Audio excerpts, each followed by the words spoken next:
The sun hovered high over the horizon, warm and bright, as if refusing to allow shadows to hide the truth of the past. On that clear day, as the wind brushed lightly across the vast lawn of Greenwood Heights Country Club, a single helicopter approached from the distance, slicing through the peaceful sky with a rhythmic roar. The people waiting below, dressed in expensive suits and shimmering dresses, looked up in disbelief. None of them expected that the person stepping out of that helicopter would be the same girl they once bullied, shamed, and humiliated. But fate has a way of returning people to the very places that once broke them, giving them a chance, not for revenge, but for closure. And so, when the helicopter began to descend, a hush fell across the reunion crowd. Everyone braced for something unforgettable, not knowing that the woman inside was no longer the fragile girl they left behind, but someone transformed by courage, pain, and resilience. If you believe in kindness, second chances, and the power of rising above your past, please take a moment to like, comment, share, and subscribe to Kindness Corner. Tell us in the comments where you're watching from. Your support helps spread stories of hope around the world. A decade earlier, the girl they all ignored, mocked, and labeled as the class loser was named Serena Hale. She came from a small, struggling family and spent her teenage years wandering the halls of Brooksville High with her head held low, trying to avoid the whispers and laughter. Serena was smart, gentle, and artistic, but none of that mattered in a place where cruelty often overshadowed kindness. Her clothes were simple, her sneakers often worn out, and her lunch was usually whatever her mother could piece together. Students like Madison, Trish, and the rest of the popular crowd treated Serena like a living joke. They laughed at her thrift store outfits, mocked her shy nature, and occasionally even recorded her breakdowns for entertainment. Serena's world consisted of silence, a hidden sketchbook, and dreams she never dared to voice. The only kind person she knew was the school's janitor, old Mr. Kenner, who would tell her she was stronger than she believed, even when she didn't feel it. After graduation, life hit Serena in ways even the bullies could never have guessed. She moved through the world alone, carrying a heart full of bruised memories. But she didn't crumble. She survived. She worked 3 jobs, sometimes sleeping only a few hours a night. She studied business online, learning financial management and marketing between shifts. Then one afternoon, a chance encounter changed everything. She met an elderly woman named Evelyn Hart, a widowed entrepreneur who ran a small but failing artisan candle company. Serena walked into her store searching for a cheap gift and walked out with a job offer. Evelyn saw something in her: potential, determination, and sincerity. Within 2 years, Serena's natural creativity revived the company. She crafted elegant designs, introduced new scents, built an online presence, and connected emotionally with customers. Business exploded. When Evelyn passed away, she left everything to Serena, trusting her to continue the legacy. Serena transformed the brand into Heart and Haven, a global luxury wellness empire worth millions.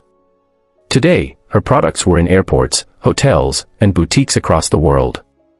The girl who once had nothing had created everything with sheer willpower and grace. So when Serena received an invitation to her 10-year reunion, she paused for a long moment. She knew they weren't inviting her out of kindness. The note's undertone was unmistakable, polite wording masking the same old mockery. She had once been their punching bag, their entertainment, their shadow. And they expected her to still be the same. Serena placed the envelope down with a calm smile, not out of bitterness, but out of peace. She realized she didn't want to return as someone seeking approval. She wanted to return as proof that pain doesn't define destiny. The helicopter touched down on the emerald lawn. Dust scattered lightly as the blades slowed.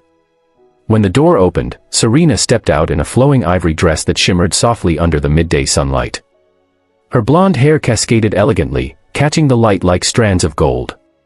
Confidence radiated from her with every step. She didn't walk like someone trying to impress anyone. She walked like someone who had healed, grown, and found peace. The crowd parted silently, eyes widening as they recognized her. Some gasped, some whispered, and some looked down in shame as memories of who they had been crashed into them. Serena's transformation wasn't just physical, it was emotional, powerful, undeniable. She didn't need to say a word. Her presence alone spoke louder than any speech. Inside the event hall, Serena walked through the polished corridors with grace, taking in the faces that once haunted her.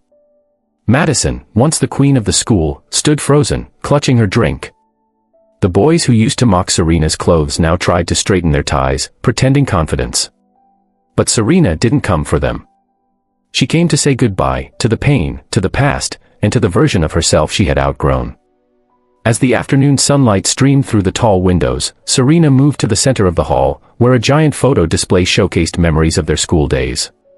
She paused in front of one picture, a younger version of herself sitting alone on a bench. She touched the edge of the frame gently, not with sadness, but with gratitude for the journey that image represented. Behind her, whispers softened, expressions changed, and hearts felt the weight of unspoken regret. If this story touches your heart, please take a moment to like, comment, and support the video. Your engagement helps us continue sharing stories that heal, inspire, and remind us that kindness truly matters. Before the event ended, Serena took a deep breath and stepped outside once more. She looked up at the blue sky and felt the warmth of the sun on her skin. She didn't need validation. She didn't need apologies. She had found her strength. She had rewritten her story. And as the helicopter blades began to spin again, she felt something lift inside her, a weight finally released. Just before the ending, we'd love for you to comment, "I believe in second chances." As Serena rose into the sky, leaving behind the echoes of a painful past, she understood that her worth had never depended on the opinions of others. She had built a life of beauty, purpose, and resilience. And though the reunion began as an attempt to mock her, it ended as a reminder that every person deserves the chance to become someone extraordinary, someone their younger self would be proud of.